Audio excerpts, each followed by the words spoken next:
وزيرك وزارة الدين وقافة الشيخ عبد الرزاق حسين الباني وزيرك وزارة حوارك قلاياش يارمها دستورك محمد حاجي آدن علمي ayaa si rasmi ah xariga uga jaray madrasada Al Ihsan oo laga hirgeliyay magaalada Caynab ee xarunta gobolka Saraar taas oo lagu talagalay inay wax ku bartaan aqoonta kala duwan ee magaalada Caynab ee xarunta gobolka Saraar madrasadan oo hirgeliyeen dad muxsiniinihi ayaa waxa wareynba halkaas ka hadlay maamulaha guud ee madrasadan Sheekh Salaad Roble oo ka warbixiyay marxaladii kala duwan ee madrasadani soo martay midul masjid ilaahay ba mahad la awalan waxaan maanta joognaa madrasadii xaruntii madrasada aqoomaha oo horena aan u soo gudbinay iyadoo markaa sawirkeeda iyadoo dhismo socdo oo markaa ay qabi ku jirto ilaahay mahadi horta awalan waxaanu salaameynaa wasiirada heer qaran wasiirka markaa diinta iyo waqafta wasiir Cabdi Rasaaq Albani iyo wasiirka xiriirka golayaasha iyo dastuurka Maxamed Xaaji Aadan Cilmi ilaahay subxaanahu wa ta'aala ha barakeeyo waxaan kaloo salaameynaa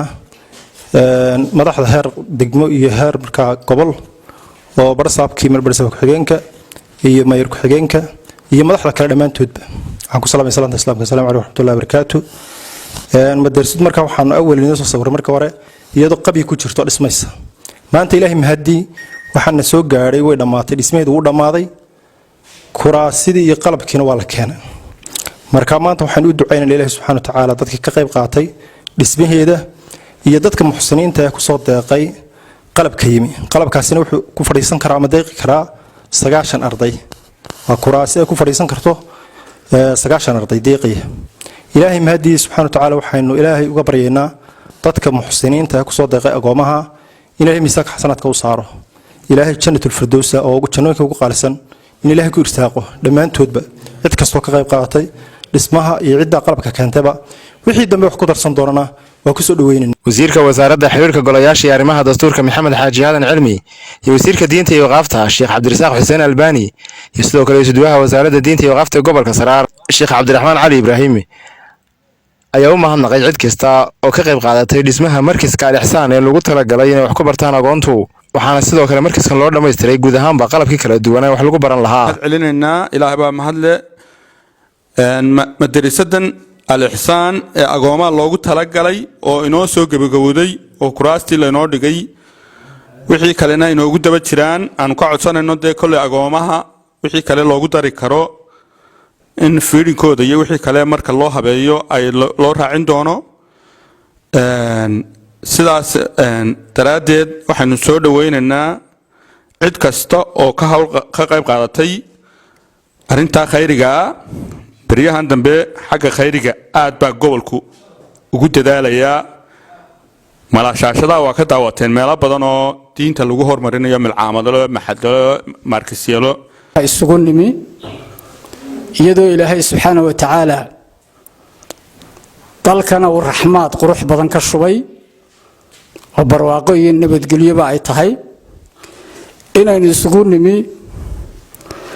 madrasadii furitaankii madrasadii Al Ihsan oo runtii dad muxsiniin oo kala duwan ay muddo soo wadeen oo maanta aynu xariga ka jaray madrasadaas oo ujeedada loo aasaasay tahay maadaama gobolku aad iyo aad u ballaaran yahay deegaan aad u ballaaran yahay inay center u noqoto agoontiisa iyo dadka nugul in wixii loogu qaban karo loogu qabto iyadoo ay awal ka tahay in kitaabka Ilaahay iyo sunnaha lagu baro tacliinta kale ee waxa weeyaan maadiga wixii uu raaci karana loo raaciyo taasay ujeedadu ahayd waxa la soo gaaray maalintii la furay waxaan rajaynayaa Ilaahay subxaanahu wa ta'aala inuu barakeeyo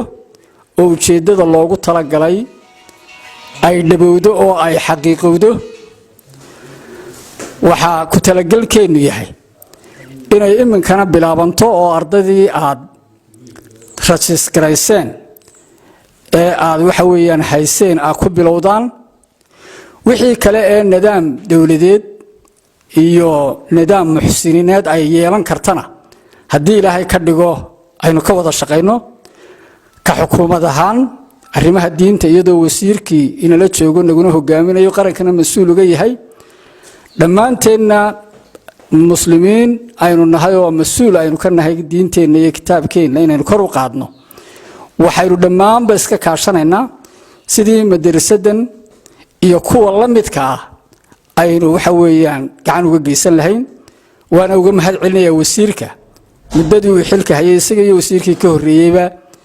inay waxa weeyaan ilaahay ha barakeeyo ay juhdi aad iyo aad u fara badan geliyeen iyagoo qaranka uga wakiila madaxweynuhuna uu gmaday ilaahay waxaanu ka baryaynaa in ilaahay subxaanahu wa tacaala dhammaanteen ba inaga abaalmariyo waxaa farxad noo ah inaanu aniga iyo wasiirka dastuurka iyo xidhiirka golayaasha iyo wafdi kale oo ballaaran aanu halkan oo ah caasimadii gobolka Saraar magaalada Caynabo aanu u nimi safar shaqo oo aanu ku kormeerayno shaqooyinka qaranka qaybo ka mid ah waxaanu joognaa xafladii furitaanka madrasatul ihsaan oo dhismaheedu dhammaaday si weyna ay uga shaqeeyay wasiirka wasiir maxamed xaaji aadan cilmi ilaahay ka abaalmariyo iyo dhammaan ciddii kale ee wax ku darsatay madrasadaasoo uu gobolka loogu talagalay inay dadka danyarta ah ay ugu horeeyaan dadka agoomaha ah iyo dadka kale ee baahida u qaba barashada diinta islaamka in halkan wax lagu baro ayaa maanta halkan aynu furaynaa sidaa aanu xariga uga jarnay baynu ku furan tahay ilaahayna waxaan ka baryaa subxaanahu wa tacaala inuu ka dhigo goobta waqafka ah ee ilaahay dartii loo bixiyey ee loo dhisay ee loogu talagalay diinta koryeelkeeda inay ilaahay uu ka dhigo goobtii lagu aflaxo oo risaaladii islaamka faafinteeda waxa weeyaan ka qayb qaadata oo kor u qaada ciddii waqafka ballaaran soo bixisayna ilaahay ku abaalmariyo jannadiisa iyo raalli ahaanshihiisa innagana haynoogu dimi dhaafo amniga iyo ammaanka iyo barwaaqada iyo roobka iyo nicmada kala duwan ee ilaahay inoogu deeqay geyigeenna alla inagu siiyeyna ilaahay baynu ugu mahadnaqaynaa wax intaa markaan ka baxo waxaa sidaa la socotaan xukuumaddu muddooyinkii u dambeeyey gaar ahaan inta xukuumaddan maanta jirtaa ee uu hogaaminayo madaxweynaha qaranka jamhuuriyadda somalilan mudane muuse biixi cabdi waxa ay qaaday tallaabooyin waaweyn oo xagga koryeelka diinta ah oo macaahidda diiniga gaar ahaan daryeelkooda iyo macallimiinta inay gunayso aad iyo aad bay sanadadii u dambeeyey kor ugu qaaday jaamac boodacade warbaahinta qaranka Somaliland Caynaba.